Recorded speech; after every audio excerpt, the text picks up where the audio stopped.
hemos encontrado dentro de los cómics en general ciertas historias, cierta madurez que hubo después de la década de los 80, en concreto con autores británicos que, como Neil Gaiman o Alan Moore, que son los mayores exponentes que podemos encontrar, quienes trajeron, junto con otros, una temática más adulta. Síguenos en nuestro canal de YouTube y activa las notificaciones. Puedes hacerlo desde la aplicación o escaneando el siguiente código QR, que te llevará directamente a nuestro canal para suscribirte. Mantente informado sobre los acontecimientos más importantes a nivel local, nacional e internacional. Y accede a nuestras secciones de análisis y opinión, con periodismo de calidad del día a día. Recuerda darle me gusta y compartir en nuestros contenidos. Y no olvides seguirnos en todas nuestras redes sociales.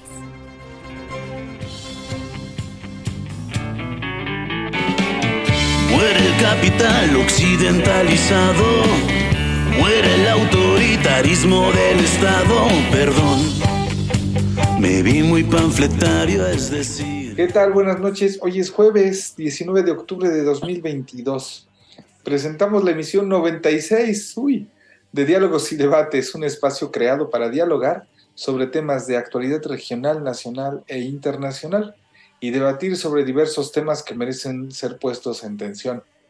Este programa lo dedicamos al Día Internacional de las Mujeres Rurales, ellas que están ahí en el campo para siempre proveer a esta sociedad injusta de algo para poder llevar a la boca.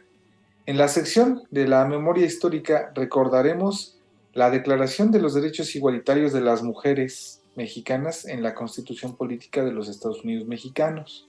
En la segunda sección pasaremos revista a las noticias que trascienden la coyuntura, como cada semana, y en la sección de diálogos y debates dialogaremos en torno al Plan Sonora, el cual incluye parques solares, plantas de baterías de litio y automóviles eléctricos, y que se enlaza directamente con la visita de John Kerry a México.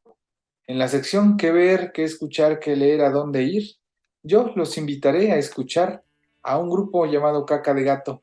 Cerramos nuestro programa con la sección Dialogando con el arte y la cultura, la ciencia y el activismo. Aquí, Cori va a entrevistar a dos personas que saben bastante de cómics, Luis Rodrigo Fernández Sánchez y David Castañeda Méndez. Acompáñenos los próximos 50 minutos para que tengamos una emisión más. Sin más, invito a recordar con Cori. Es decir, en cada uno vive el cambio que no. Muchas gracias, Vic. Sí, así es. En nuestra memoria histórica, pues recordamos que el 17 de octubre de 1953 el presidente Ruiz Cortines promulgó las reformas constitucionales para que las mujeres pudiéramos votar y ser votadas completamente. Es increíble que tuvieron que pasar casi 60 años porque en 1946-47 nosotras estábamos como personas y solamente podíamos votar y ser votadas de manera municipal. Esto le tenemos que agradecer a la diputada Guadalupe Almaguer del Pardo, del PRD, asimismo, porque llamó a reivindicar el papel del género y a continuar legislando en favor de los derechos en 1953 en la reforma que hace que las mujeres gocemos de la ciudadanía plena. Esa es nuestra memoria histórica. Pues muchas gracias, Cori. Sin duda, un acontecimiento muy importante para México, no solo para las mujeres, sino para nuestra sociedad en su conjunto. Y bueno, Esbezda, pasando a nuestra siguiente sección, hablaremos de las noticias que trascienden la coyuntura. ¿Qué nos traes, Esbezda? Muera el machismo, muera el patriarcado. Pues una noticia de escándalo que este miércoles surgió de esta semana. Resulta que Jorge Cruz Lépez, el titular de Segó Municipal de Puebla, admitió públicamente en la comparecencia que estaba haciendo en la glosa del primer informe de gobierno de Eduardo Rivera, que ha infiltrado organizaciones feministas, colectivas. lo que dijo este miércoles es que tiene a 3 trabajadoras al menos de Segom infiltradas desde el 8 de marzo en los movimientos. Dijo que tienen identificados a 33 organizaciones feministas, clasificó a 5 como radicales, empezó a hacer, bueno, en un acto que realmente ha llamado la atención porque o puede ser una manera de realmente un tropiezo de su parte de estar admitiendo que está infiltrando los movimientos o una estrategia para querer generar desconfianza entre las mismas colectivas al decir esto, pero sea por lo que sea que haya dicho esto, resulta ser una admisión de una violación de derechos humanos hecha por un funcionario de un gobierno panista que no sorprende, pero que debería llamar a la petición formal de que se haga una investigación por parte de la Comisión de Derechos Humanos.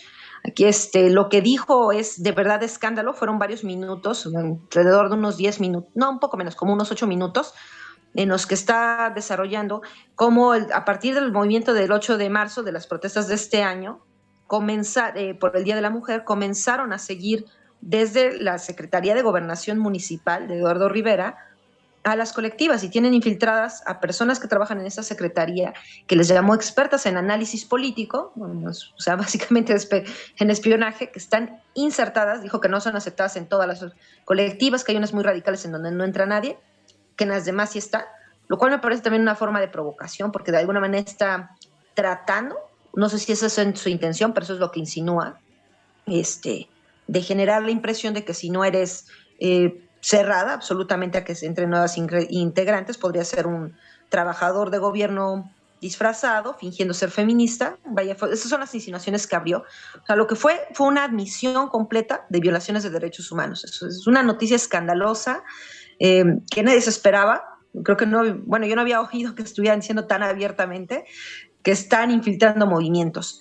Hay que darle seguimiento a esto, de verdad es una cosa indignante, porque por el motivo que lo haya querido hacer, hasta incluso si es por estupidez llana, es una estupidez que muestra algo verdaderamente insultante hacia las organizaciones, y más que insultante, algo criminal, porque estamos hablando de espionaje, de infiltración, de violaciones de los derechos de libre organización, de protesta de las personas. Entonces, hay que estar pendientes. Es terrible lo que dijo Jorge Cruz Lepe, el funcionario de confianza de Eduardo Rivera, que además recordemos, es la segunda vez que ocupa el cargo, y pues violaciones a derechos humanos las tiene bien conocidas. Recuerden que en la vez pasada en el cargo nos arrestó a 63 personas en el Zócalo de Puebla, directamente él, así que esto no es nuevo, pero sí siempre sorprende el nivel de cinismo. Y también infiltraban a gente del gobierno municipal en esa época. Así que pues no dudaría Siempre que infiltran. siga pasando. Pero Exacto, es ¿no? O sea, simplemente están aceptando algo que han hecho sistemáticamente durante mucho tiempo. Ahí lo que resalta sobre la intención que tiene, pues es que puede tener todas las intenciones al mismo tiempo, ¿no? Desprestigiar. Sí, yo también creo que es una mezcla de, hasta lo puse acá en Twitter, así de un loco, un tonto, un perverso que quiere sabotear. Creo que es una mezcla de todo. Lo que también debe quedarnos claro que esta mezcla es una mezcla violatoria de derechos humanos, así que vale la pena, bueno, no vale la pena, más bien está obligado que se exija investigaciones de derechos humanos sobre esto. Seguramente la comisión estatal no va a hacer nada, entonces va a tener que ir a la nacional, pero de que las organizaciones que están siendo señaladas como infiltradas deberían lanzar ya un llamado a que esto se investigue. La verdad, ojalá no tarden mucho, porque esto es obligado. Claro, y un pretexto más para fortalecer el movimiento de masas, ¿no? Que entre más lo infiltren, pues más va a jalar. En fin. Sí. Bueno, Cori, ¿qué noticia tienes? Pues yo tengo una noticia de salud. Resulta que ayer, el martes, el presidente y el doctor Hugo López-Gatell, junto con la COFEPRIS, sacaron el único estudio que se ha hecho de los daños a la salud de los vapeadores. Hemos encontrado en la calle mucha resistencia y mucho enojo porque se prohibieron. Decíamos hace unos programas que prohibido prohibir, que hay que dejar que la gente pues decida sobre su propia salud, pero resulta, y la verdad sí está igual de gacho, que estos vapeadores solamente traen 3 ingredientes manifestados en sus etiquetas, pero resulta que tienen 33 sustancias ocultas, todas cancerígenas, entre las que se encuentran pues lanilol, que se usa para matar moscas y cucarachas, éter, que es una sustancia pues altamente inflamable y es la razón por la que algunos vapeadores explotan, alcohol, que se utiliza para jabones, etilo, que se utiliza para desodorantes, sustancias de los aguijones de las abejas y bueno, pues otras sustancias que lo hacen altamente adictivo. Yo creo que es increíble que a estas alturas del partido nadie manifieste las sustancias tóxicas que están manejando en sus productos. Nosotros tenemos una ley en la que tienes tú una norma oficial mexicana en la que tú tienes que manifestar absolutamente todo el contenido de tus productos.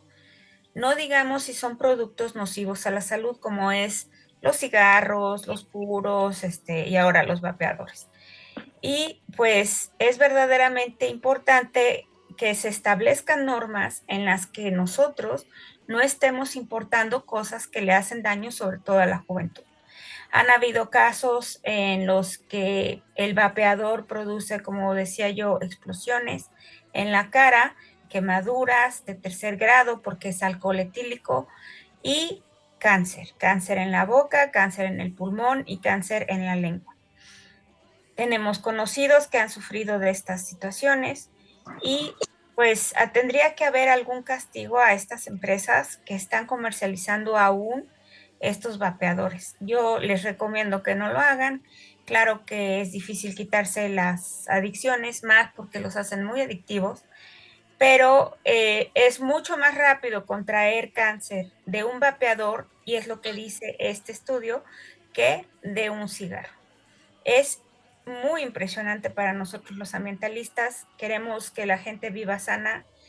No les vamos a recomendar que fumen otra cosa, pero verdaderamente se pasan, o sea, si lo hacen para matar niños, pues ahí la llevan. Y para que la gente tenga cáncer en todas partes. ¿Es cuánto, Vic? Gracias. Sí, una cosa que me pareció bastante interesante de esta mañanera fue que hasta pusieron una cancioncita ahí con un ritmo muy pegajoso, muy juvenil, ya hablamos como viejito, ¿verdad? Pero sí un ritmo para la chaviza y un reggaetón bastante sabrosón, que pues sin duda esperemos que esté sonando en las estaciones. ¿Sí lo escuchaste, verdad? Sí, pero la verdad yo no espero que esté sonando. Me dio risa porque me recordó a la florecita de Vive sin drogas. Ándale. No soy fanática de las canciones por la salud. O sea, no es que no sea correcto, pero la verdad siempre me suenan demasiado conservadoras ese tipo de cosas. Y tratar de ser buena onda con los jóvenes y llegarles por este lado de que no consuman cosas malas. ¿Por dónde les llegas, no? ¿Por dónde les llegas a los jóvenes hoy? Es la Tiene pregunta. que ser un diálogo más fuerte, pero la verdad siempre me ha parecido cursi, aunque tiene su factor muy divertido. La verdad creo que muchos recordamos hasta con nostalgia la flor de Vive sin drogas, aunque realmente es un chiste, ¿verdad? Te dan más ganas de romper los consejos, pero vaya, finalmente creo que con los hechos es donde deberíamos entrarle. O sea, los datos que das, Cori, que dieron en la mañanera, creo que son suficientes por sí mismos para sostenerse, ¿no? A mí realmente no me gustan esos intentos algo cursis de convencer por ese lado. Fíjate que precisamente eso era lo que me gustaba de la canción, que de hecho en las estrofas y en general en la letra tiene muchos datos que normalmente pues no son accesibles al público joven y que pues aunque sea mediante una canción les van a llegar, porque sí tiene datos. Eso fue lo que me gustó, no era la de Vive sin drogas, que ¿cómo era? Que no es cierto, cuando pues mucha gente sabe que sí es cierto, ¿no? No, pero bueno, en esta creo que sí hay algunos datos por ahí. Está, No sé si tiene han oído razón Tessa, hay que llegarle a la gente por otra vía, por otra cuestión. Yo les digo a los niños de la secundaria, imagínense ustedes que les dejaran en un laboratorio utilizar 33 sustancias para un experimento. Imagínense, nunca se los han dejado. Si ustedes agarran alcohol etílico, no pueden agarrar un sulfato o una amonia o lo que ustedes quieran. En cambio, estos productos traen 33 sustancias químicas, de las cuales 6 son insecticidas. Entonces, es como si te estuvieras fumando lo más barato de lo más barato, ¿no? El crack de ahí, de la calle, como si te estuvieras fumando el resistol, todas estas cosas que los que se sienten que pueden comprar un cigarrito, un vapeador, pues nunca harían, ¿no? La realidad es que esas personas nunca se fumarían el resistol 5000. Entonces, analícenlo. Verdaderamente es grave, 33 sustancias químicas que te estás inhalando, todas se quedan en tus bronquios y en tus pulmones. Y hay otro tanto que pasa al resto de tu sistema. Entonces piénsenlo, porque sí, es un tema importante. Está feo. Y además, pues es información sustentada con ciencia. Buenísimo. Sí, a mí me gustaría recuperar aquí una declaración sobre decía Andrés Manuel, la guacamaya se volvió sopilote. A mí desde el principio, cuando se autodenominaron guacamaya, se me vino a la mente esa cresta que tienen las guacamayas, una cresta multicolor, que se me hizo muy parecida al logotipo de todas las asociaciones membrete que tiene Claudio X González. Entonces desde ahí dije, bueno, me parece más bien como un mensaje del propio Claudio X González, pero sobre todo lo que se me hizo más curioso es que siendo un grupo de activistas preocupados por la violación al derecho a la información que tiene la gente, hicieron llegar sus cables a verdaderos estandartes de la transparencia de la información, como Carlos Loret de Mola, por todos reconocido en casos como Polet o los montajes que hacía ¿cómo se llama? García Luna, en el caso de Florence Cassé, por ejemplo, ¿no? O sea, la filtración hacia ciertos personajes de la vida pública sí dejaba algo que desear. Entonces ahí esta declaración me parece que va más allá de un simple posicionamiento o un revire, sino que en realidad bastaría para hacernos pensar en la facilidad con la que se puede llegar a pensar que un grupo de activistas puede acceder a información clasificada, pero que además corresponde únicamente a países que son detractores del régimen imperialista norteamericano. Entonces ahí me parece que hay que buscar, hay que levantar un poco la ceja, hay que pensar un poquito más a fondo. Sin duda se debe de condenar todo acto de espionaje y de represión, pero también hay que ver de dónde vienen las noticias, y creo que poco a poco las investigaciones van a ir dando luz sobre de dónde viene y quién es este colectivo autodenominado Guacamaya, que sin duda, bueno, aquí es acusado ya de sopilote. Habría que ver qué dicen las investigaciones, ¿no? De todos modos, las van a desacreditar. Estuvo buenísimo porque Andrés dijo hoy que salió Puque, y los sureños sabemos que Puque es podrido. Uh-huh. La relación de Guacamaya con el poder conservador pues es obvia, porque dentro de esas informaciones pues debe de haber, si existiera, como decíamos el otro programa, si de verdad existiera ese hackeo, habría mucha información sobre cuánto dinero se han robado los gobernadores, cuánto dinero se les ha dado a los municipios, etcétera. Bueno, no hablando de una filtración de Sedena, por ejemplo, se podría dejar más en claro qué pasó con Rápido y Furioso, ¿no?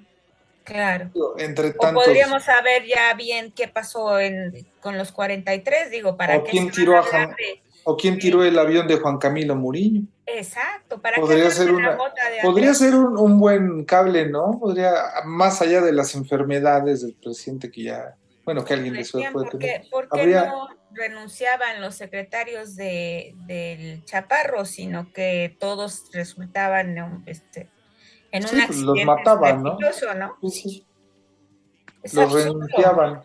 Habría que ver también ahí, pedirles, hacer una solicitud a estos activistas para No, es que, mentira. Yo estoy para casi que segura que es liberen la mentira. información. No, hay que darles el beneficio de la duda. A lo mejor nos dicen por qué murió Juan Camilo Murillo. Ya les dimos el Bueno, beneficio de la duda. Tienen 3 semanas, 4 semanas con las mismas tonterías. Ya. A ver. bueno, ¿les parece si pasamos a nuestra siguiente sección? Ya nos vamos a la sección donde vamos a dialogar y debatir sobre el Plan Sonora, que incluye parques solares, plantas de baterías de litio y automóviles eléctricos.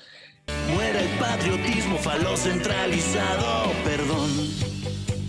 Un poco en contexto, este Plan Sonora se da, se vuelve público, se mediatiza a partir de la visita de John Kerry a México y que está relacionada directamente con una serie de pues, argumentos legales que llamaban al panel como una forma de resolver las controversias en torno a pues, aquellos puntos que podrían resultar de alguna forma poco agradables para las empresas de Estados Unidos, y todo esto en el marco del Tratado del Libre Comercio con Canadá y Estados Unidos, de manera que se activaron las alarmas en torno a este tipo de acciones legales a partir de la propuesta de ley que realizó el presidente Andrés Manuel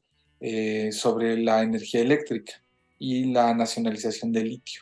Entonces ahí hubo un intenso cabildeo de parte de empresas estadounidenses, de parte de la propia embajada, del Congreso de Estados Unidos, a fin de bloquear la iniciativa del presidente para nacionalizar el litio y echar a andar nuevamente pues el potencial eléctrico de México.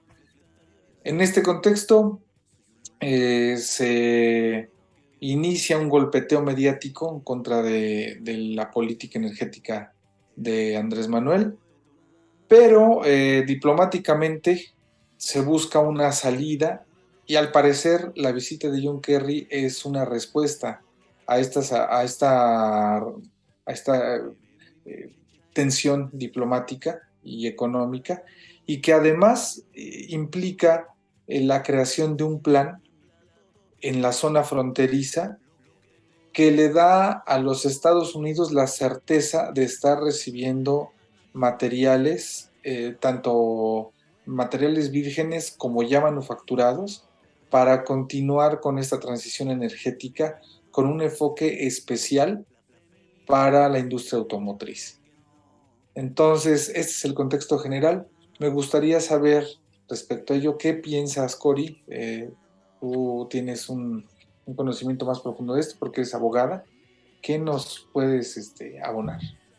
En efecto, fue el cambio de posicionamiento de Estados Unidos de tenernos en un panel debido a la nacionalización del litio y pues básicamente a que se han corrido empresas que habían estado actuando con contratos leoninos y con contratos ilegales y fallidos.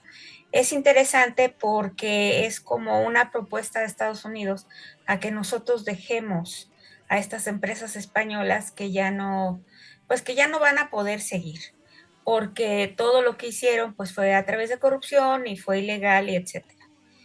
Y que sin embargo, como tenemos firmados algunos tratados internacionales en los que, por cierto, Estados Unidos no está entrando completamente, pero sí nos están exigiendo que nosotros cumplamos, bueno, pues que baje México en el 2050 35% o que aumente la energía 35% energía limpia.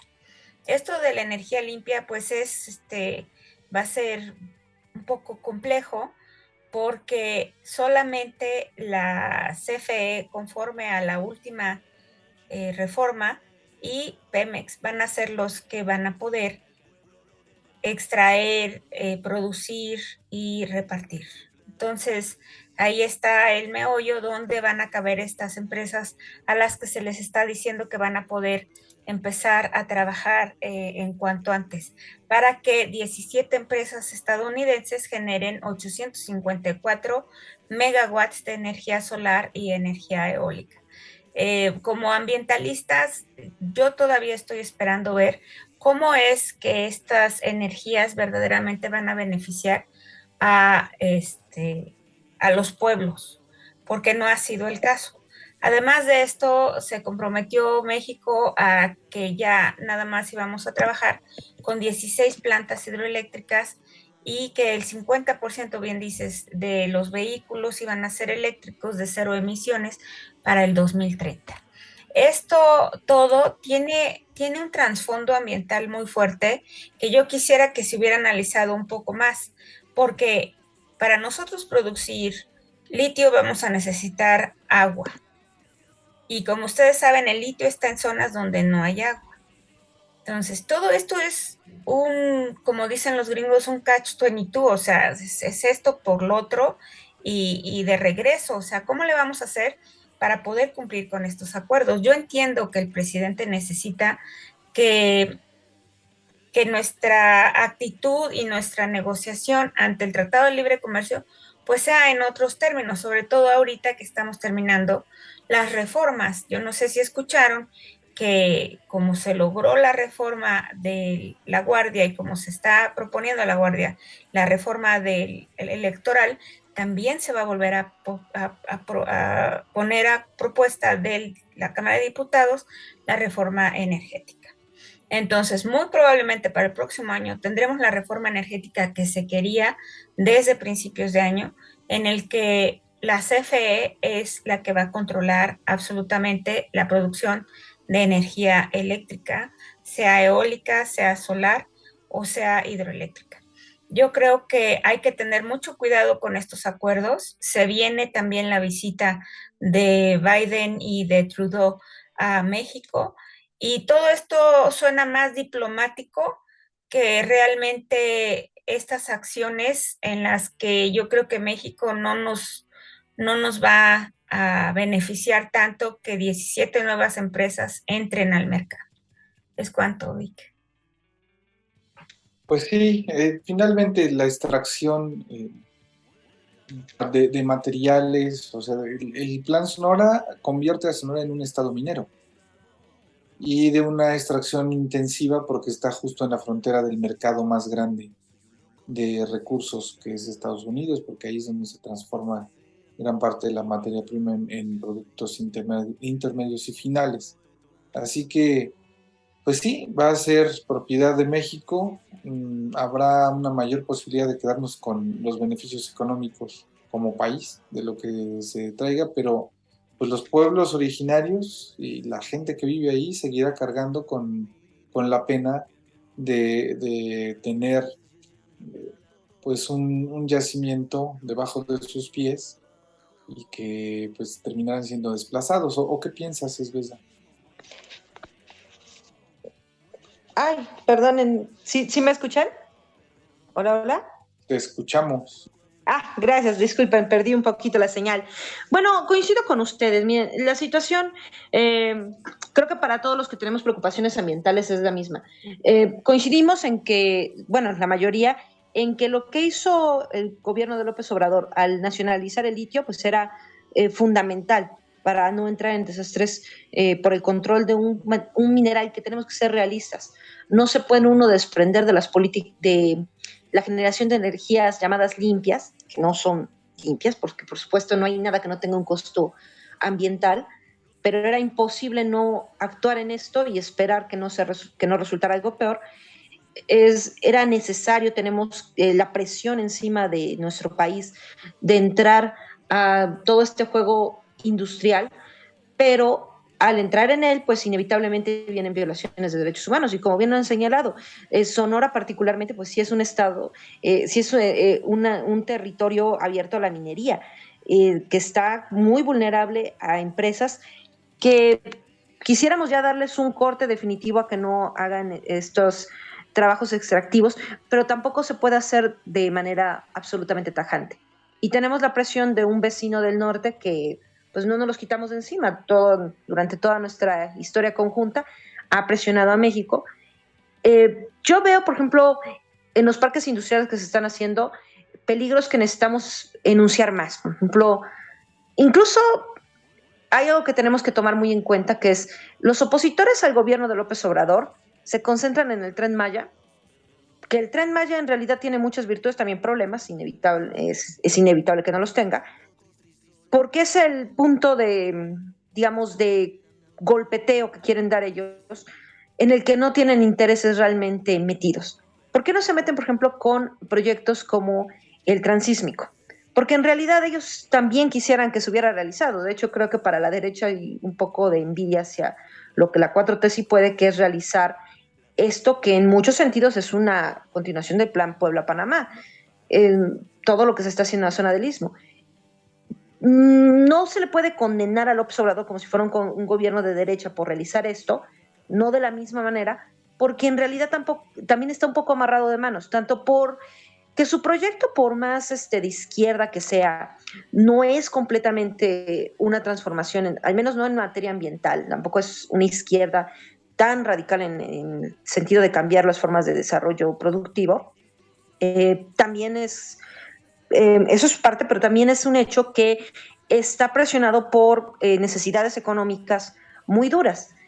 Por eso yo creo que ese tema necesitamos revisarlo muy a detalle, de una manera muy crítica, entendiendo lo que son cuestiones realistas que no se pueden romper del todo, pero también que tenemos que buscar nuevos modelos de desarrollo.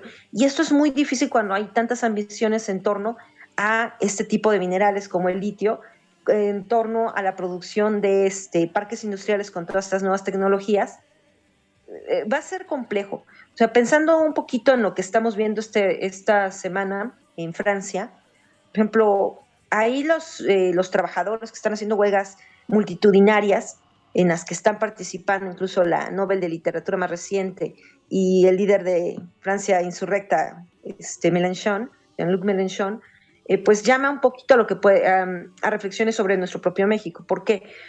Porque quienes están participando en esos movimientos han tenido sus discusiones como partes de la izquierda.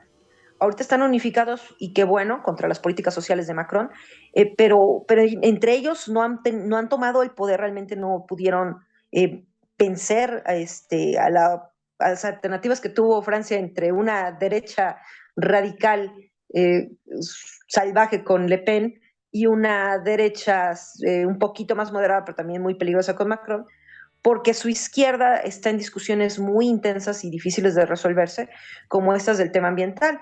Pensemos mucho que en Francia el Partido Comunista, de hecho, no se unificó con Mélenchon, porque consideran que es imposible lo que quiere Mélenchon de los planes ecológicos que tiene, que no son realizables, simplemente porque es muy difícil que entremos a un proyecto como el que él plantea, de cambiar radicalmente el modelo de extracción y romper un poco más con los combustibles fósiles.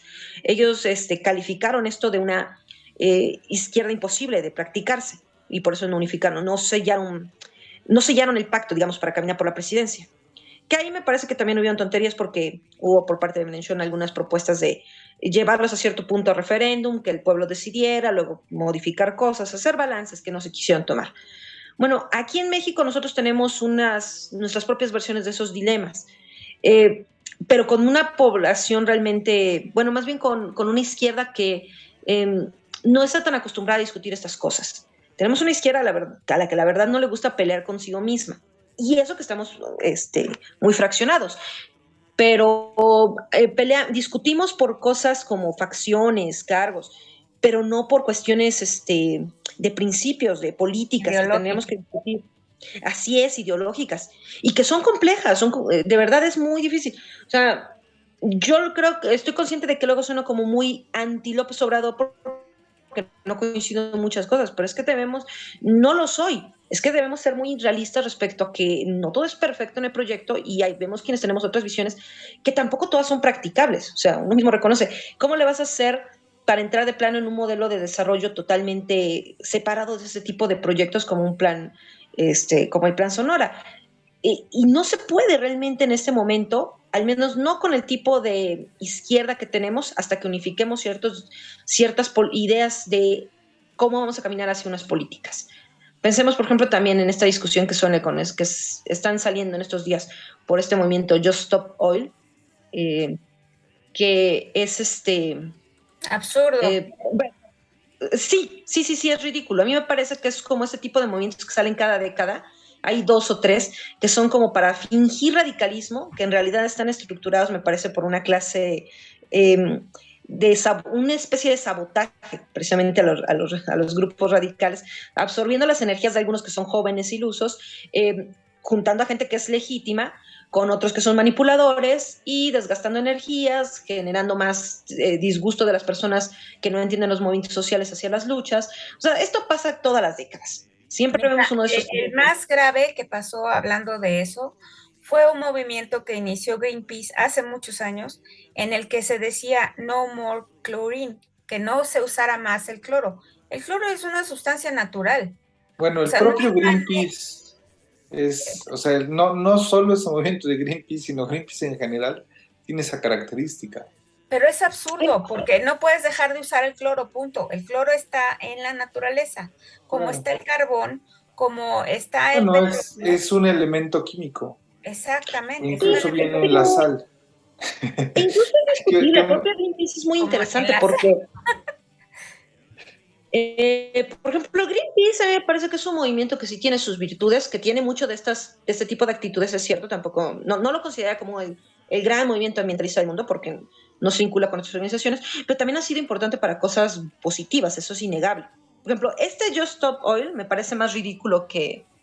O sea, Greenpeace por lo menos se ha movido a nivel de cabildeos por leyes importantes y sí ha puesto en el foco de la atención mundial problemas en los que se pueden hacer acciones que han tenido repercusiones reales. Por ejemplo, lo que pide este movimiento es parar totalmente el uso de combustibles a base de petróleo.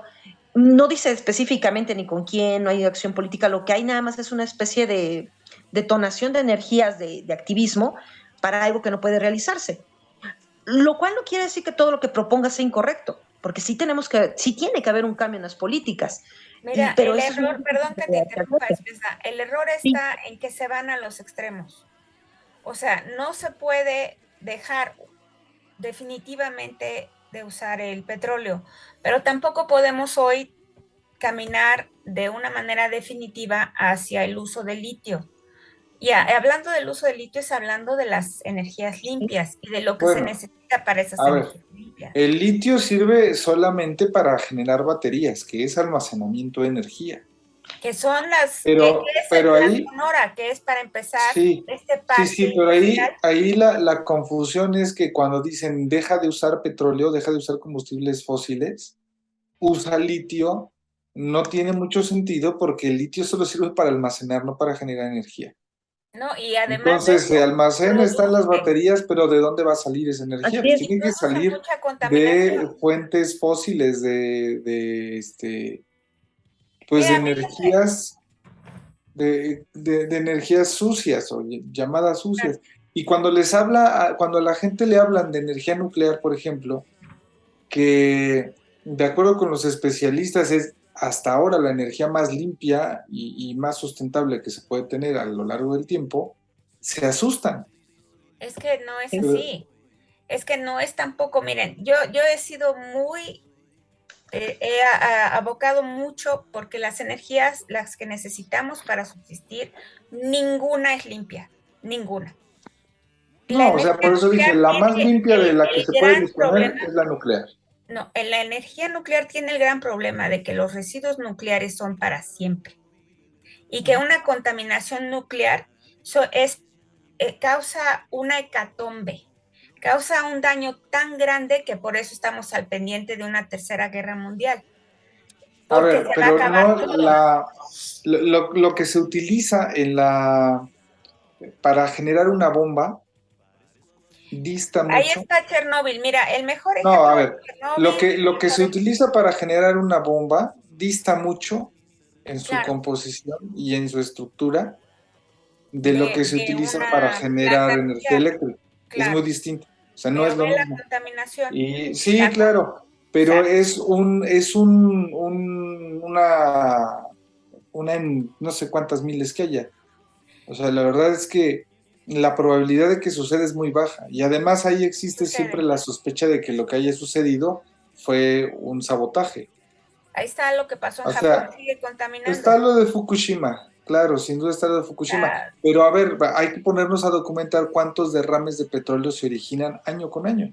Claro, también hay Nada más que ahí, también en la publicidad de las hecatombes, de estos grandes problemas o desastres nucleares, pues tiene que ver quién los está financiando. O sea, la fundación Shell, ahí financiando di no a la energía nuclear, o sea, no me la creo. Esto es Entonces, todo. pero bueno, o sea, yo no soy también. físico nuclear, pero sí conozco algunos compañeros que están metidos en la onda de las energías limpias y hasta ahora la nuclear es la señalada como la más limpia. Impopular, hay algunas razones para que suceda, pero bueno, es eso. Nos queda ya poco tiempo. ¿Alguien tiene algo que decir? Sí, yo quería abonar un poquito a eso, porque es un tema apasionante, la verdad, y creo que es uno que podemos retomar desde más ángulos, y vamos a tener que retomar porque es inevitable, nos vamos a encontrar constantemente, es el debacle del mundo. Eh, en esto de quiénes financian y cuál es la mejor, es tenemos que aceptar un hecho, que es simplemente los humanos tenemos un costo ambiental. Nuestra existencia cuesta ambientalmente, desde el cuánto somos, cómo nos movemos, todo lo que realizamos. Eso es indudable. Y nos enfrascamos a veces en esas discusiones como las que arman, por ejemplo, empiezan todos estos empresas como McDonald's a promocionar, por ejemplo, las campañas para ser vegetariano las hacen los productores de la soya que son de Monsanto y porque quieren hacerte, y apuntan a un enemigo que en verdad existe, así de no seas vegetariano, entonces consume carne, pero te lo está vendiendo eso McDonald's y al revés también empieza a decirte Monsanto, pues o ponte a McDonald's, que los dos son enemigos finalmente, los dos tienen intereses de uno u otro bando. Y es que la realidad triste es, siempre vamos a caminar entre enemigos, de un lado y otro, y entre costos, porque no podemos evitarlo, es el costo de existir. Lo que sí podemos es buscar equilibrios racionales, y sí, desde una cierta radicalidad que tenemos que tomar en cómo decidimos nuestras políticas, tenemos que aceptar que si vamos por transformaciones del mundo, debemos buscar proyectos muchísimo más fuertes y que se posicionen duro frente a las presiones del mundo. Pero no podemos aplicarlos todos de un momento, de golpe, ni tampoco como si fuera varita mágica de me quejo de algo y ya aparece, se transforma el panorama, porque estamos insertos en realidades y presiones económicas muy duras. Creo que hay que atender muchísimo a lo que pasa también en otros países que tienen esas experiencias y revisarnos dentro de nuestro propio México, que para enfrentar ese tipo de problemas tenemos que refinar muchísimo nuestras discusiones en torno a lo que significa la protección ambiental. Escuchar mucho a comunidades que pues no están incluidas en el proyecto de desarrollo actual simplemente. Y es una realidad que además López Obrador, por ejemplo, nunca ha ocultado que su idea de desarrollo en muchas maneras es un poco del siglo XIX en materia ambiental. Me refiero a que él habla de un uso de la naturaleza en un sentido muy positivista, a lo Juárez, que no es malo en principios, en intenciones, pero es impracticable con algunas cuestiones ecológicas realistas que tenemos que tomar. Es todo un liberal, ¿no? Y es que eso es porque no se ha socializado el desarrollo. Así Mientras es. México no haya socializado el desarrollo y utilizado los recursos que tiene para crecer, no podemos estar hablando de cambiar de alternativas y de estas cosas que nos están empujando los países, como les dije la vez pasada, que ya contaminaron, que ya se acabaron sus recursos y que ahora nos están condicionando y diciendo no lo uses. Discúlpame, es mío, yo no he pasado por esa época de desarrollo, de socializar el desarrollo, de que toda la gente tenga energía y entonces es injusto.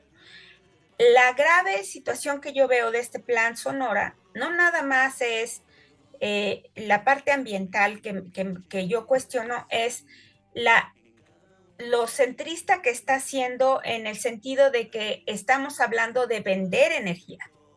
Entonces, por ejemplo, está el mismo ejemplo en Canadá y en Estados Unidos, en el que Canadá le vende energía a Estados Unidos y viceversa. Depende de las zonas. ¿Y qué pasa cuando hay una tormenta extraordinaria en Canadá? Se deja de vender. Nosotros vamos a tener la misma posición el día que no tengamos energía o que no haya agua para generar esa energía, como nos pasó este año. Vamos a poder decir, discúlpame, no te puedo vender, o nos van a sancionar. Entonces, esa también es una cuestión del Plan Sonora que yo quisiera que platicáramos en otra ocasión, porque ya se nos fue la hora, pero verdaderamente hay muchas cuestiones, no nada más ambientales, económicas y de los grupos sociales, y si vamos a socializar la energía, que también ellos ganen. Y en todo caso también discutir la pertinencia de socializar el desarrollo, porque también hay comunidades, al menos la idea que nuestra mente occidental tiene de desarrollo, no necesariamente la comparten todos. Así es. Pero bueno, hasta aquí llegamos con nuestro diálogo y debate, que se puso bastante dinámico. Y bueno, nada más aprovechamos muy rápidamente en la sección de qué ver, qué oír. Suelo dormir. Para que yo les pueda recomendar a un grupo que se formó en 2007 y que lanzó su primer disco hasta 2013, que lo empezó a grabar en 2010. Es un grupo que se llama Caca de Gato y su primer álbum se llama igual, Caca de Gato. Ellos son de Puebla, se denominan o se introducen en el género folk indigente. Es un juego de palabras que ellos han inventado. Y que bueno, es una agrupación que ya no está vigente, pero que vale la pena ahí rascarle en el internet, están en YouTube, para que puedan pues ver esta opción musical y que pues no quede en el olvido un material de la calidad, tanto en la lírica como en lo musical de este grupo poblano que se llama Caca de Gato, y ojalá y se reencuentren y los podamos volver a escuchar como hace algunos años. Y bueno, pasamos a nuestra siguiente sección.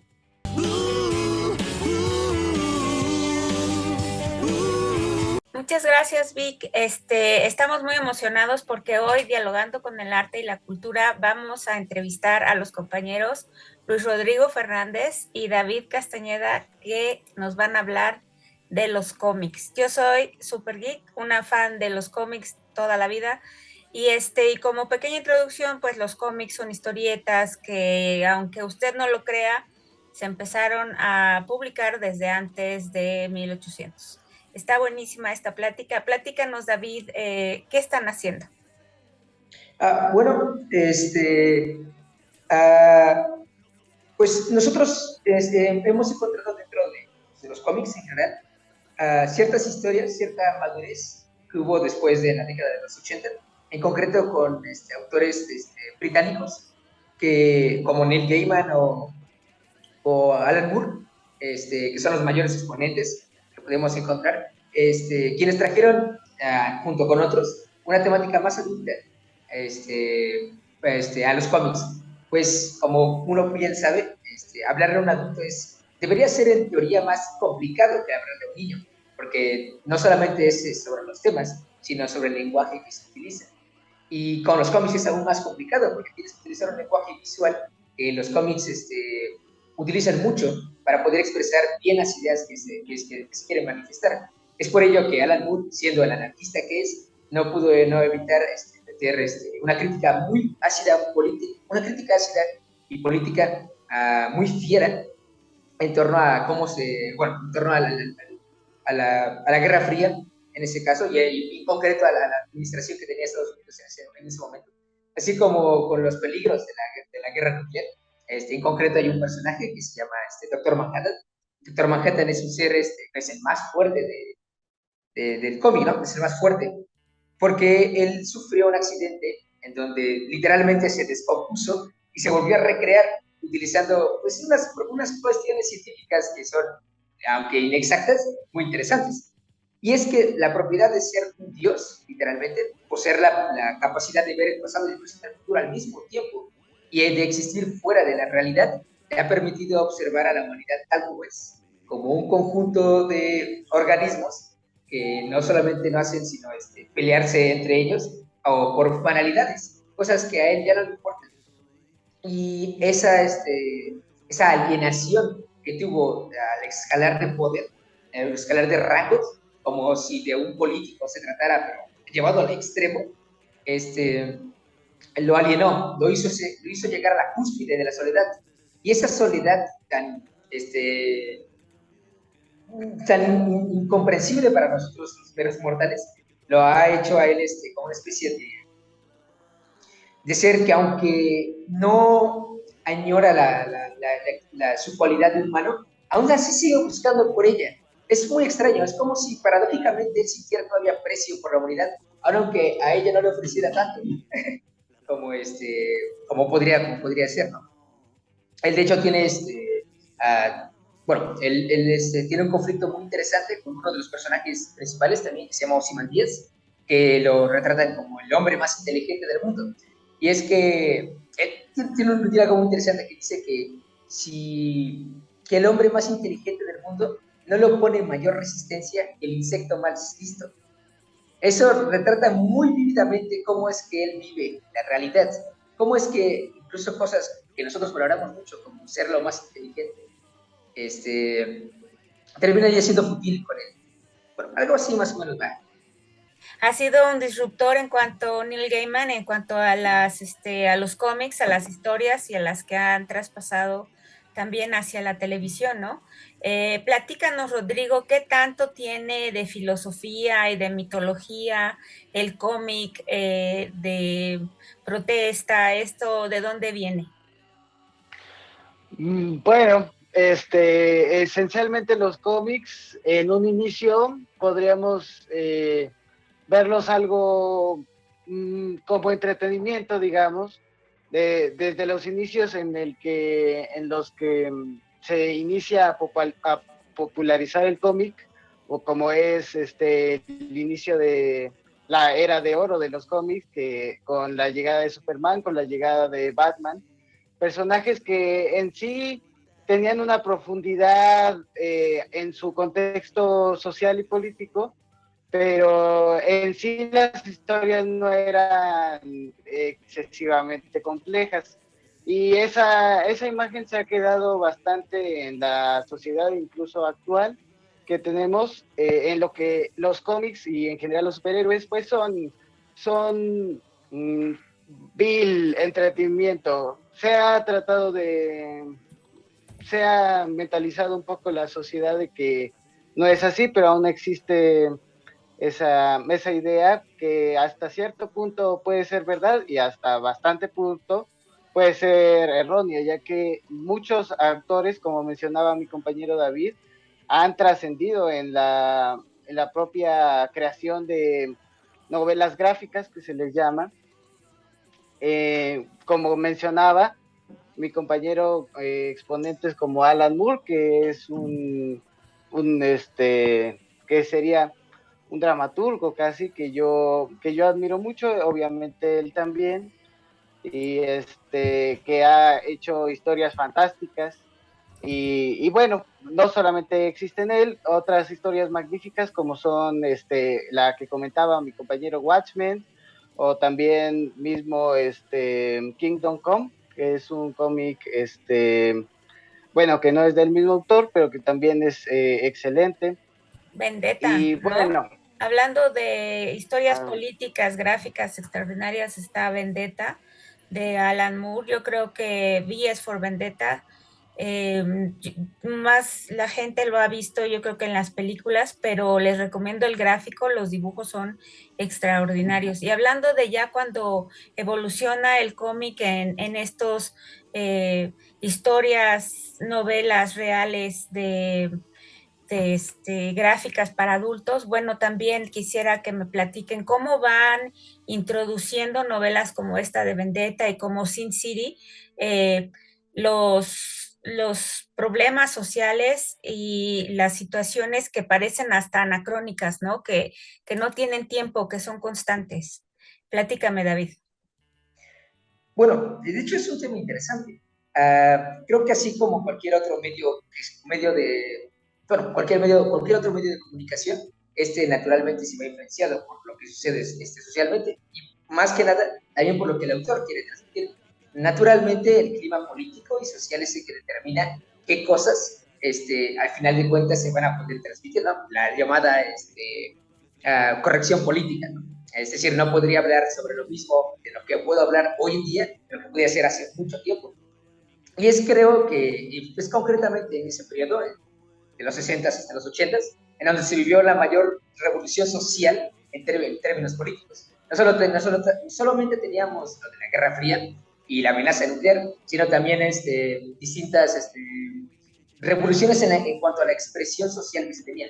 Teníamos los clásicos como el hip, como el movimiento beat, que ahí teníamos los representantes como los hippies, o incluso teníamos revoluciones filosóficas, con esto de la deconstrucción, teníamos también a la posmodernidad, que estaba criticando fuertemente la modernidad, tendríamos a Derrida, tendríamos a Guattari y demás personajes. Todas estas personas que estaban criticando lo que en su día la modernidad había construido como una base muy sólida para definir a la sociedad y a los humanos, la posmodernidad vino para atenderlos. Y gracias a ello, Alan Moore hacía una crítica, no solamente, Alan Moore y Bill Gilman hacían críticas no solamente a cómo este proceso era, por así decirlo, como que muy profundo, como que muy ideológico, en el sentido de que llegaba justamente a la base, no criticaba la superficialidad de lo que sucedía, no es como criticaba directamente a la guerra, sino criticaban los intereses de la guerra directamente, qué es lo que producía la guerra en este caso, ¿no? Y también hacía reflexiones acerca de lo que podía suceder si es que llegásemos a ese punto. Por ejemplo, hay un personaje que se llama Rorschach, que es un extremista de ultraderecha, muy conservador y un puritano sexual consumado, que muchos hoy en día creen que es el personaje principal, ¿no? Incluso que es un héroe. Pero lo que Alan Moore estaba criticando era más bien una sátira del estadounidense convencional, que era ultrapatriótico, ultraconservador y muy religioso. Y esta figura así, que es patética, de hecho el personaje es bastante patético, se muestra como una persona que está dispuesta a cometer los actos más viles conforme a mantener sus ideales. Él cree que lo que hace es que si él cree que matar está bien, porque con ello puede cumplir lo que él cree que es correcto. Y esa es una cuestión muy importante, el tanto definir qué es correcto como intentar definir más bien autodefinir sus propios valores. Algo que muchas personas confunden con lo que decía Nietzsche acerca del superhombre, ¿no? Esta ideal de ya no ser sublevado a la moral cristiana, sino superarla y bajo ello construir una nueva moral para la cual los humanos podían volver a definirse, ¿no? Volver a sustituir esa figura de Dios en cuanto a la moral, ¿no? Y bajo ese esquema, ese personaje, en vez de realzarlo, como podría ser Pi del cómic, más bien lo deja más bien como una persona que es despreciable. O sea, que no es una persona que realmente quisieras encontrarte en la vida real, ¿no? Sería una persona que diría cosas muy ofensivas hoy en día. Pero no por nada lo utiliza Alan Moore para hacer referencia justamente a ello, a lo podrida que estaba la situación axiológica en ese momento en los estadounidenses. Claro, Alan Moore entró mucho en la discusión del héroe y del antihéroe, ¿no? Está buenísimo eso, a mí me encanta la Liga de Extraordinary Men, la Liga de Hombres Extraordinarios, o sea, tenemos muchísimo, el grupo de trabajo de estas personas ha sido muy vasto. ¿Tú qué opinas, Rodrigo, de lo que podemos seguir haciendo en cuanto al cómic aquí? El cómic tal vez de político, de protesta. Bueno, en relación a la política y incluso al tema filosófico, los cómics han sido realmente trascendentales en ese tema y han sido muy, ¿cómo se diría? Atacantes en contra las ideologías predominantes en la época, tratando de cuestionar y tratando de llegar a a soluciones más coherentes en sus propios sistemas ideológicos.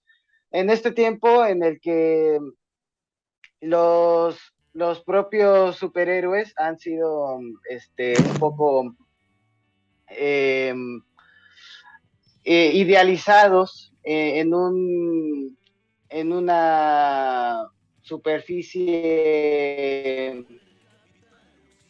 Sí, comentaba que la idea de superhéroes ha sido un poco idealizada en estos tiempos por las vastas películas que han salido en los últimos tiempos, pero creo que los cómics pueden reivindicar su papel de criticadores de la sociedad misma, y existen propuestas que han intentado eso y mucho más en estos tiempos. Una que es reciente y que ha sido del agrado de bastantes personas, aunque tampoco del público en general, es la serie The Boys, que seguramente conocen, sí, claro. En la que se critica no solamente la idea de superhéroe que tenemos ahora mismo, que de hecho es un tema principal de la serie, pero no solamente de eso, critica el corporativismo que existe en nuestra era, ¿qué más? Critica la propia, cómo las marcas están dispuestas a vender los ideales de una sociedad moderna únicamente para vender. Es un caso muy especial porque en estos tiempos la figura del superhéroe ya se utiliza de una manera pocamente utilizando ese tipo de factores de crítica. Entonces, a mí me parece una buena serie, aunque igual y no es para todos definitivamente. Y pues sí, en la propia serie existen casos en los que se critica a las empresas de forma que hacen una parte que me gustó mucho de la serie, es cuando un personaje de la serie llamado A-Train, hace un comercial idéntico al que hicieron hace unos años Pepsi y con... El comercial. Ay, ¿quién era?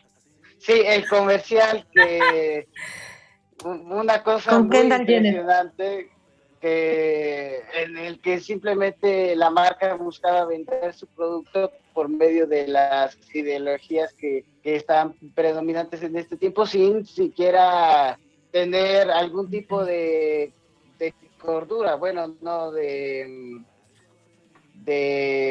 sentido con lo que tratan de hablar, según. Entonces, en esta serie, esa escena es casi replicada, idéntica. Entonces es una escena muy impactante, incluso divertida, porque lo peor es que sí pasó. Entonces es algo impresionante lo que trata esa serie. Muchas gracias, chavos. Pues ya se nos pasó el tiempo súper rápido. Nosotros geeks podemos hablar de los cómics muchísimo tiempo, de la literatura, de la filosofía del cómic. Yo soy más de DC que de Marvel, ¿verdad? Comercial americano ya nos tiene cansados. Y yo creo que pues hay que recomendarle a la audiencia que entren al cómic adulto. Es llamado el noveno arte porque tiene, además de una literatura extensa, aunque usted no lo crea, un contexto social, político, y los dibujos son verdaderamente un arte. Les agradezco muchísimo, David y Rodrigo, por haber estado con nosotros. Los invito para otro día porque verdaderamente esto está buenísimo. Muchas gracias a todos y nos vemos la próxima semana. Ustedes, muchas gracias.